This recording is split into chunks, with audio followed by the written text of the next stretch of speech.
Hormuz കടലിടുക്ക് അടച്ചു. Oman തങ്ങളുടെ ഇറാനിയൻ അംബാസഡറിനെ വിളിച്ചു വരുത്തി പ്രതിഷേധം അറിയിച്ചു. ഖത്തർ തങ്ങളുടെ രാജ്യത്തേക്ക് കടന്നു കയറി ഇറാൻ ആക്രമിക്കുന്നതിനെ അപലപിച്ചു, വിളിച്ചു വരുത്തി, പിന്നെ ദേഷ്യപ്പെട്ടു, ശകാരിച്ചു, തെറി പറഞ്ഞു. ഇതെല്ലാം ഇറാനിയൻ അംബാസഡർമാരോടാണ് നടത്തിയത്. ഇതിനിടയിൽ ഹോർമസ് കടലിടുക്ക് വീണ്ടും അടയ്ക്കുകയും ചെയ്തു. ഒരു വശത്ത് മാത്രം തീരുമാനമെടുത്ത് നടപ്പിലാക്കുന്ന കരാർ ഇതുപോലെ അടഞ്ഞ അധ്യായമായെന്ന് ഇറാൻ സ്പീക്കർ പ്രഖ്യാപിച്ചു. ഇനി ഹോർമസ് കടലിടുക്കിലൂടെയുള്ള ചരക്ക് കപ്പലുകളുടെ യാത്ര ഇറാൻ റദ്ദാക്കി. ഇതിനിടയിൽ IRGC തങ്ങൾ നടത്തിയ റിട്ടാലിയേഷൻ അഥവാ തിരിച്ചടിയുടെ ഒരു വീഡിയോ ക്ലിപ്പ് പുറത്തുവിടുകയും ചെയ്തു.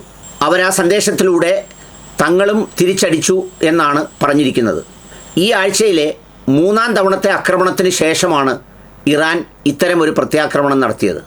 ഇതേ ആഴ്ചയിൽ തന്നെ 3 തവണ അമേരിക്ക ഇറാൻ്റെ മേൽ ആക്രമണം നടത്തിയിരുന്നു.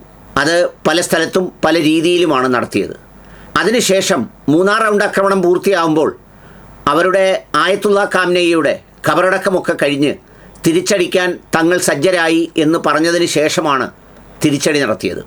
ആ തിരിച്ചടിയെ തുടർന്നാണ് വീണ്ടും ഹോർമസ് കടലിടുക്ക് അടച്ച സാഹചര്യമുണ്ടായത്. ലോകമാകെ ഒരു പ്രതിസന്ധിയിൽ നിന്ന് മാറി ഒരു പ്രതീക്ഷയുടെ പ്രകാശം വന്നു എന്നൊക്കെ വിശ്വസിച്ചിരിക്കുമ്പോഴാണ് വീണ്ടും അമേരിക്കയുടെ ആക്രമണവും തിരിച്ചടിയും.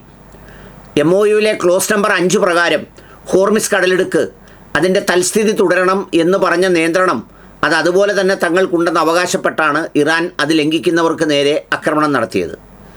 ആ ആക്രമണത്തെ തുടർന്നാണ് തിരിച്ചടി എന്നോണം അമേരിക്കയും ഈ പറയുന്ന 3 റൗണ്ട് കനത്ത ആക്രമണം നടത്തുകയും പാലങ്ങളടക്കം തകർക്കുകയും സിവിലിയനുകൾക്കടക്കം നാശനഷ്ടമുണ്ടാകുന്ന രീതിയിൽ ആക്രമിക്കുകയും ചെയ്തത്.